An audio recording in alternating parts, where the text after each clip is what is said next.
Every time you ignore your gut, you lose a piece of yourself. There is a form of self-erosion that does not come from failure, criticism, or loss. It comes from a small, repeated action that most people perform dozens of times a week without recognizing what it costs. The action is this.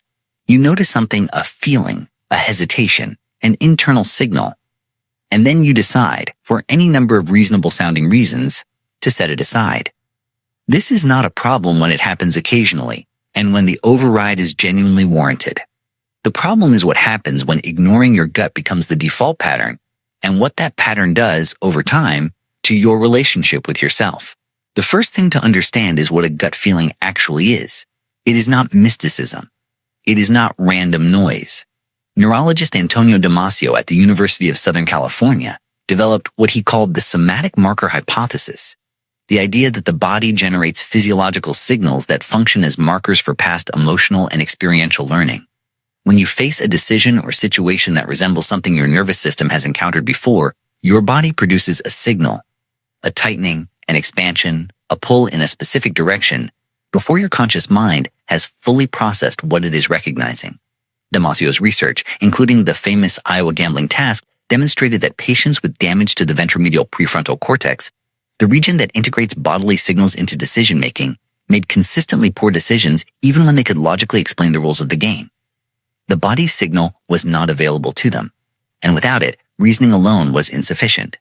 The gut feeling, in other words, is the body's way of making available to conscious awareness information that has already been processed below the threshold of explicit thought. It is compressed experience. Security expert and author Gavin de Becker, who spent decades studying how people respond to threat and danger, describes intuition as the product of millions of years of pattern recognition, a system that can detect incongruence, danger, or wrongness far faster than the analytical mind can articulate why. He notes that people who are harmed by situations they later say felt wrong often describe having overridden a clear internal signal for social reasons, not wanting to seem rude, not wanting to cause conflict, not wanting to trust themselves over the apparent reasonableness of the external situation. The override, in those cases, was not based on better information. It was based on the social cost of trusting the information they already had. This points to a second mechanism, the role of interoception. Interoception is the brain's ability to sense and interpret signals arising from inside the body: heartbeat, breath, gut, muscle tension, skin. Neuroscientist A.D. Craig at the Barrow Neurological Institute identified a dedicated neural pathway, the interoceptive pathway, that carries continuous information from the body's interior to cortical regions involved in self-awareness, decision-making, and emotional experience. Research by neuroscientist Sahib Khalsa and colleagues found that people vary enormously in their interoceptive accuracy, their ability to correctly perceive what is happening in their own bodies, and that higher interoceptive accuracy is associated with better emotional regulation, more reliable decision-making, and a stronger sense of self. The gut feeling is, in part, an interoceptive event, a body-based signal that contains information. The question is not whether the signal is there. The question is whether you have learned to receive it. People who have spent years overriding their gut for reasons of social approval, self-doubt, learned dismissal, or environments where their internal signals were routinely contradicted, often develop what researchers describe as reduced interoceptive awareness.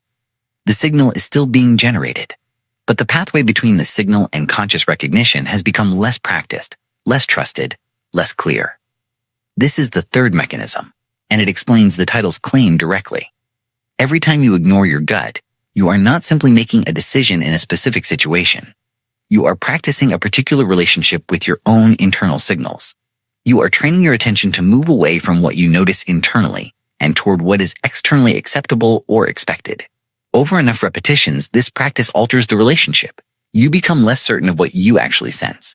You develop a habit of second-guessing your own experience before it has even been fully registered. The piece of yourself that is lost is not dramatic. It is the quiet authority of your own perception. Psychiatrist Bessel van der Kolk, whose foundational work on trauma at Boston University describes how traumatic experience is stored not in narrative memory but in the body, in physiological patterns, tension states, and automatic responses, argues that one of the primary tasks of recovery is restoring the body as a source of trustworthy information.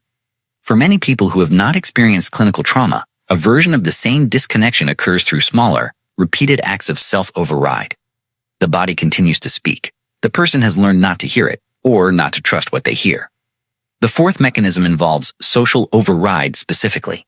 Psychologist Harriet Lerner, whose work on the psychology of women and relational dynamics has been widely influential, describes a pattern in which people, particularly those socialized to prioritize others' comfort and approval, learn to routinely discount their own perceptions in favor of the perceived preferences of others.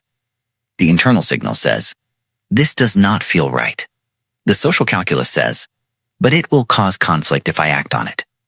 The social calculus wins. And over time, the pattern of social override produces a specific erosion. You stop expecting your internal signals to be acted on. The signal continues, but it is no longer connected to action. It is no longer integrated into how you move through the world. Researcher and author Brené Brown at the University of Houston describes self-betrayal, the act of overriding what you know to be true for yourself in order to maintain social acceptance, as one of the most consistent pathways to disconnection from one's own sense of identity. The connection between self-betrayal and identity loss is not metaphorical. It is structural.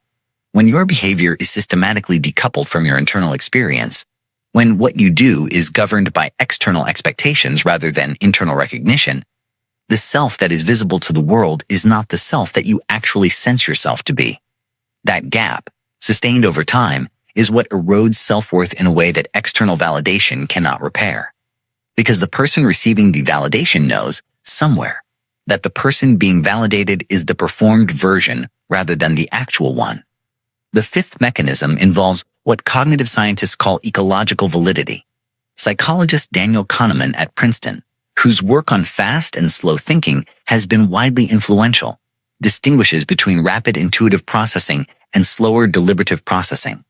Kahneman's collaborator Gary Klein, studying expert decision-makers in high-stakes environments, found that experienced practitioners in fields from firefighting to intensive care nursing consistently made accurate, rapid decisions, not by deliberating but by recognizing patterns from accumulated experience, a process Klein called recognition-primed decision-making. The gut feeling is often this process made available to everyday decision-making. It is not always reliable.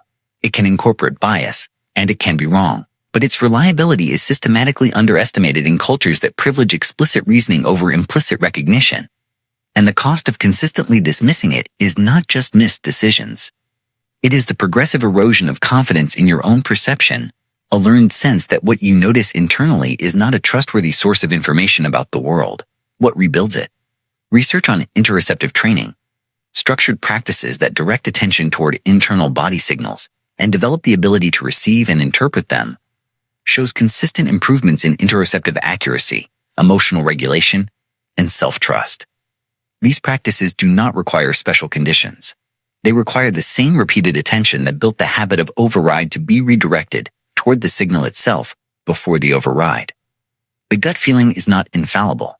It does not always know better than careful deliberation, but it carries information that deliberation alone cannot produce. The accumulated record of everything you have experienced, sensed, and learned, encoded in the body and available in every moment. Ignoring it does not make you more rational. It makes you less whole. The piece of yourself that is recovered is not recovered through better reasoning. It is recovered by learning again to receive what your body is already telling you.